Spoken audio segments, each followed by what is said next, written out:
Coucou guys, j'espère que vous allez super bien today. En ce qui me concerne, I'm perfectly splendid. Dans la vidéo d'aujourd'hui guys, je vais lire vos messages Instagram, vos secrets les plus profonds. Je vais vous donner mes conseils, en tout cas les meilleurs conseils que je peux avoir par rapport à vos secrets les plus sordides, les plus abominables quoi. Let's go, sans plus tarder, lisons le premier message. Mon pire secret, j'ai couché avec l'ex d'une pote. C'est méchant, on a l'habitude de ce genre de comportement de pute. Pardon, c'est vraiment pas très sympa. Ça veut dire que tu parles à ta pote en mode écoute ma belle, j'espère que ta journée se passe bien. Moi ça va. Qu'est-ce que tu racontes de beau? Ça va mal? Tu penses encore à YZ? Oh, c'est un connard, laisse-le. Mais le truc c'est que t'as couché avec, donc t'es relativement une truie quoi. Je pense que c'est un gros secret. J'espère pour toi qu'il ne sortira jamais. Mais s'il venait à sortir, tu serais bien dans la merde quoi. Je pense que tu devrais le dire un jour comme ça, un repas entre amis, tu vois, où vous êtes là tous ensemble, vous buvez un verre. Je te rappelle ton ex là, celui pour lequel tu chialais tous les soirs. Bah j'ai couché avec, il m'a pris en le... C'était fantastique, c'était génial. Oh là là, j'ai eu les meilleures heures de ma vie. Oh, mais bon, je te dis ça, je te dis rien. Pour le barbecue, c'est comment? Ça doit être difficile pour se regarder dans le miroir. Je bosse en compagnie aérienne. J'ai vu que mon ex bookait ses vacances sans moi, mais non. Du coup, j'ai annulé sa réservation et remboursement total sur mon compte bancaire. Je bosse toujours pour la compagnie aérienne MDR. Non. Mais comment t'as pu savoir que ton ex bookait une réservation? Ça veut dire que t'avais des suspicions et que tous les jours, pendant que tu travaillais, tu tapais son nom pour savoir s'il y avait un booking. Oui, c'est un comportement relativement obsessionnel. Je ne suis pas psychologue, mais j'imagine qu'il y a une certaine déviance. Qui sait? Je ne suis pas là pour décrire ton portrait psychologique, mais je pense que si tu checkes son nom tous les jours sur la compagnie aérienne, c'est qu'il y a quelques petits ressentis entre vous et je te conseille de te calmer quoi ma belle. Peut-être qu'il y a un membre de sa famille qui est relativement souffrant et qu'il a décidé de booker une réservation et auquel cas tu serais quand même quelqu'un d'assez atroce d'avoir récupéré l'argent, ça ferait de toi quelqu'un de mal. En plus c'est ton ex. Ah, ça veut dire que vous vous êtes quittés dans de mauvais termes, t'étais encore amoureuse de lui, t'étais en train de checker tous ses faits et gestes, t'es parti sur eBay, sur Le Bon Coin, sur Twitter, sur Twitch, sur Instagram, sur Snapchat, sur Amazon pour aller checker chacun de ses comptes. Il se trouve que tu bosses sur Air France, tu t'es dit bon, allons checker les billets d'avion. Je te félicite pour l'inventivité, je te gronde légèrement pour la haine du cœur quoi, parce que le karma reviendra vers toi et peut-être qu'un jour tu rateras un train important.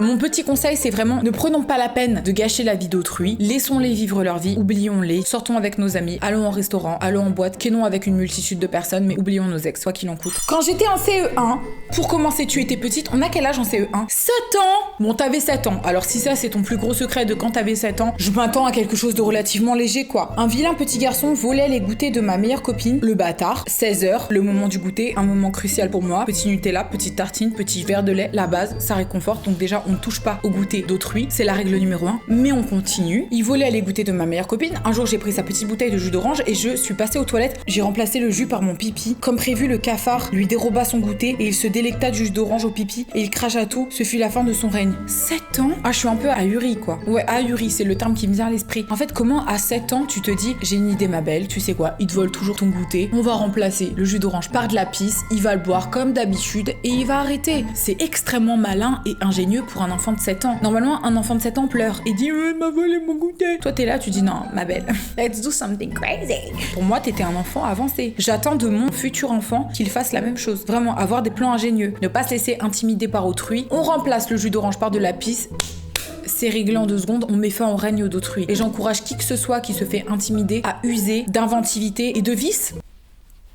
Bravo! Mon cousin, plus âgé, et moi, nous sommes embrassés et depuis, il y a une tension sexuelle chelou entre nous. Je veux pas être rabat-joie, mais je crois qu'il y a un terme pour définir ce genre d'action qui s'appelle INCESTE.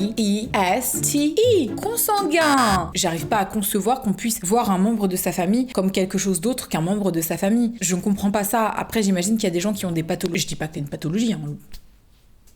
Je dis pas ça, même si ce comportement est relativement chelou. Il y a du sang en commun quand même. C'est un peu dégueu, non? C'est comme ça qu'on reproduit les chats au début. Objectivement, les chats ont des comportements étranges. Je veux dire, quand je vois Scarlett foncer dans des boîtes de la manière dont elle le fait, ils sont un peu cons quand même. Si ça fait partie de la famille, j'arrive pas à concevoir qu'il puisse y avoir une tension sexuelle. Peut-être le sentiment d'interdit, t'as qu'à prendre un homme marié, enfin je veux dire, c'est moins grave. Ah non, mais c'est moins grave. Ou mets-toi avec quelqu'un de différent, tu vois, qui a rien à voir, que tes parents renieront. Va chercher le goût de l'aventure ailleurs que dans un cousin, quoi. Et excuse-moi. Emoji vomi. Une de mes copines m'a volé mon crush, j'ai pris le seum et en tant que grosse rancunière, je suis allée coucher avec son frère. C'est pas grave. Attends, laisse-moi réfléchir. Si j'avais une de mes copines qui sortait avec de base, que je lui avais volé et que ma copine par seum était partie coucher avec mon frère, Mathis vient là. Mathis c'est mon frère, hein. Il y a des gens qui me disent Mathis c'est non, c'est le motif, Mathis c'est petit frère, d'accord? Si j'avais pris à une de mes copines dans l'imaginaire collectif et que cette copine ayant le seum serait sortie avec toi, relation romantique et j'en passe, d'imaginer ça, est-ce que tu trouverais ça normal? Ce serait plus la faute de qui? De la fille qui t'a pécho pour me foutre la haine, ou de toi, mon frère, qui ne me le dit pas alors que tu sais que c'est une copine à moi? Je sais pertinemment que c'est une copine à toi. Qui est le fautif? Elle ou toi? Une seule réponse. On ne cligne pas des yeux. Oh non, ce serait moi. Ok. J'ai couché avec plus de 50 hommes et j'ai 25 ans. J'ai trompé tous les hommes avec qui j'étais en couple. Alors, le fait que t'aies couché avec plus de 50 hommes, je trouve qu'il y a rien de révoltant et de choquant à ça. Il y a pas à blâmer ce genre de comportement. Je pense même qu'on est programmé pour découvrir. On est des gens curieux, on est comme les chats. Hop, une petite fenêtre ouverte, on saute, on regarde des feuilles qui volent. C'est passionnant. Alors le fait que tu aies couché avec plus de 50 hommes, est-ce que je trouve ça révoltant? Non, ma belle. Je trouve ça passionnant, au contraire. J'en écrirai même un livre. Le fait est que je n'ai pas envie d'écrire de livre. Oui, j'ai encore la marque de ma claque parce que j'ai une peau qui marque. Est-ce que c'est problématique? Non. Girl power, you know me. Let's have sex with everyone and anyone. That's the basics. Par contre, j'ai trompé tous les hommes avec qui j'étais en couple. Ça, c'est un petit peu plus touchy. Je veux dire, dans la mesure où t'aimes pas la personne, ne sois pas en couple, tu vois. Parce que un couple, c'est deux. Adhérer au concept d'être deux, c'est ne pas inclure qui que ce soit dans la boucle. Et ça fait partie de l'accord tacite du couple. Donc, à partir du moment où tu veux inclure d'autres personnes dans votre couple, vous n'êtes plus un couple. Hey! Tu te rappelles de l'accord tacite qu'on avait qui stipulait qu'on était deux, qu'on ne laissait rentrer personne parce que c'est ce qu'on fait quand on est en couple. Eh bien, je l'ai rayé, j'ai craché dessus, je l'ai immolé, vraiment je l'ai brûlé, je l'ai envoyé dans un lac avec une souche. C'est parti à la mer, quoi. Ça a brûlé. Tu n'es pas une personne de confiance à partir du moment où tu mens à autrui. Je couche actuellement avec le frère de mon ex PTDR. Je pars du principe que si c'est un ex, c'est que c'est quelqu'un qui n'en valait pas la peine. Le petit problème, c'est que c'est un peu toi la mauvaise personne parce que les frères, ils seront toujours frères. Et même s'ils ont une embrouille, il sera quand même le tonton de ses futurs enfants, il sera quand même toujours dans la famille, ce seront toujours des frères. Par contre, toi, tu seras la qui a manipulé les deux frères, tu vois. Est-ce que je serais capable de faire quelque chose comme ça, moi? Oui. Oui, par vengeance, on peut tout faire. Il y a des gens qui m'ont fait du mal, j'aurais pas hésité à détruire leur vie. Mais le truc, c'est que c'est pas la bonne chose à faire parce que ça te revient toujours en pleine gueule. Donc just don't do that. Je recommande à tout le monde d'être honnête et de surtout ne jamais coucher avec la famille d'autrui. J'ai lâché... Wait a sec. J'ai lâché mon excrément dans le lavabo dans ma chambre de colonie. Cela a provoqué un bouchage des canalisations et un animateur a dû réparer cela après le repas. Il a cher. Les humains sont répugnants. Quitte à faire tes besoins dans un endroit externe à celui des toilettes, comme tout le monde le fait, pourquoi ne pas aller dehors, caché derrière un buisson? Ça veut dire que tu t'es même pris la tête à enlever le petit siphon. Tu l'as fait en toute ta méconscience. C'est pas comme si t'étais prise de court. T'imagines bien le tasser avec ton coude et rajouter un peu de pression, un peu d'eau. Tu dis, oh, ça va passer. Non, ma bichette. Je pense que j'aurais quitté l'école, changé de pays, je serais partie. Parce qu'après, t'es connue comme la fille qui a fait caca dans un lavabo, tu vois. C'est pas comme si ça s'était passé dans le petit confort de ton appartement. Tout le monde sait que c'est toi. Parce qu'il y a dû y avoir un moment où tout le monde a dit, s'il y a quelqu'un qui est capable de faire ça, on sait que c'est toi. C'est hyper honteux, ma belle. Mais force à toi, pourvu que ton tube digestif rentre en ordre et que tes prochains petits besoins se passent à merveille. Quand je fais l'amour avec mon copain, j'imagine que je me fais par tous ses meilleurs potes en même temps et ça me fait avoir un... Elle a pas dit un pote.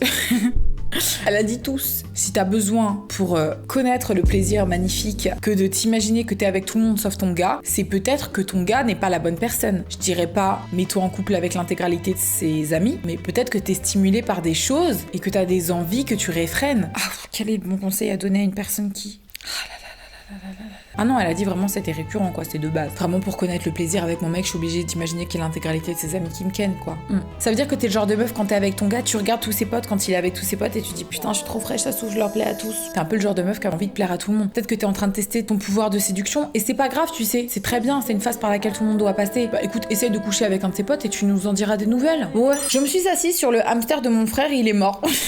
Just a sec, j'ai pas fini. Il a explosé, c'était horrible. J'ai pas assumé, après j'ai dit que je l'avais retrouvé mort dans un coin. Anonyme, please, c'est toujours ta peau dans ma mif. Déjà, comment tu t'assois sur un hamster et il explose? Mais c'est horrible. Mais en fait, ce que je trouve le plus triste, c'est que l'intégralité de ta famille t'a certainement suspecté, tu vois. On commet jamais un meurtre sans qu'il y ait vraiment d'indices. Auquel cas, tu serais vraiment une meurtrière en série. Oui, en série. Parce que si t'as fait le hamster, t'as dû faire d'autres choses. C'est pas tant d'avoir tué le hamster, même si c'est abomifreux. Abominable et affreux en même temps, ça fait abomifreux. Mais toi, tu crois que personne ne sait. Et c'est ça qui est horrible. C'est que t'es là, t'es la meuf qui a écrasé le hamster et qui ment, tu vois. Tu parais un peu comme une folle dans la famille. Et il suffit que t'aies perdu un emploi pour que tout le monde dise cette fille-là, qu'est-ce qu'elle est devenue quoi? Qu'est-ce qu'on en a fait de cette gosse? Putain, mais qu'est-ce que tu mettais dans son putain de bib? C'est les conserves? Il y a trop de sel dedans, c'est ça? On aurait dû arrêter les haricots en conserve? Qu'est-ce qu'on aurait dû faire pour sauver la gosse? Putain! Regarde, Georges! C'est à cause de toi que Lily écrase les hamsters?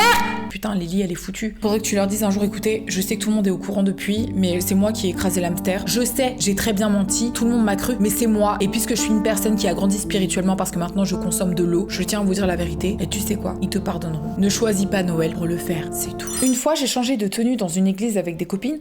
On était donc en sous-vêtements. Et juste à ce moment-là, une bonne sœur entre, elle était choquée et nous a grondé. On est parti en petite culotte. Ça me semble relativement cinématique. Une église en petite culotte devant une bonne sœur, à part à Gabrielle Solis ou à Suzanne Mayer, je ne vois pas à qui ces choses peuvent arriver. Puis t'imagines l'humiliation de te faire regarder par une bonne sœur en petite culotte qui dit bah alors, dans un lieu saint, on n'a pas honte de Dieu? Tu vois ce que je veux dire? C'est comme te faire culbuter par une voiture et t'en sortir vivante, sans blessure. T'es là, t'es un peu conne, genre t'as subi un traumatisme, t'es même pas blessé quoi, t'as juste la honte parce que tu dois te relever de la chute en voiture et marcher après en regardant la voiture comme ça. Viens raconter ton histoire. C'était une fois en vélo, un matin d'hiver. Le sol glissait, la voiture n'a manifestement pas souhaité s'arrêter. Et donc je me suis fait percuter par une voiture en vélo dans un rond-point. J'ai volé sur plusieurs mètres C'est pas drôle, mais ouais, continue. Jusqu'à atteindre le centre du rond-point finalement. Et suite à ça, la personne s'est juste enfuie.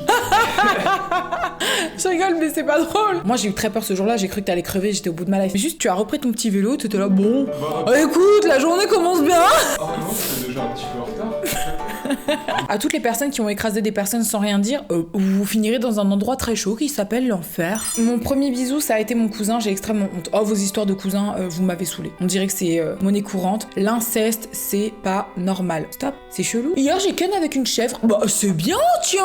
Ça se fait beaucoup. Arrêtez, il y a des choses qui sont pas normales. Il y a des limites. Tout ce qui concerne l'inceste, je veux rien savoir, je trouve ça trop chelou. But anyways, love and affection. Sur ce, guys, la vidéo touche à sa fin. J'espère que ça vous aura plu, d'avoir un petit peu de l'intimité de chacun. Je t'invite grandement à t'abonner, à commenter, à liker, à partager à ton cousin, ta cousine, ses frères, ses sœurs, tes nièces, ta future filleule, j'en sais rien. Est-ce que ta cousine est enceinte et aura bientôt un bébé qui sera ta filleule ou ton filleul? J'en sais rien, mais invite tous ces gens à s'abonner à ma chaîne, quoi. Voilà, c'est juste une suggestion. C'est que de l'humour, hein, bien sûr. Donc à toutes les personnes qui ont vu leur message s'afficher dans la vidéo, sachez que c'est que du love et encore une fois, personne n'est parfait. Il s'agit uniquement de se rendre compte de ce qu'on fait de bien et de ce qu'on fait de mal et de s'ajuster tout simplement parce qu'on n'est que des humains, on n'est pas des robots et on a des émotions. Sur ce, je vous fais des très très gros bisous mes petits babes et je vous dis à très très bientôt pour une nouvelle vidéo et c'est que du love. Mouah. Love you, bye bye.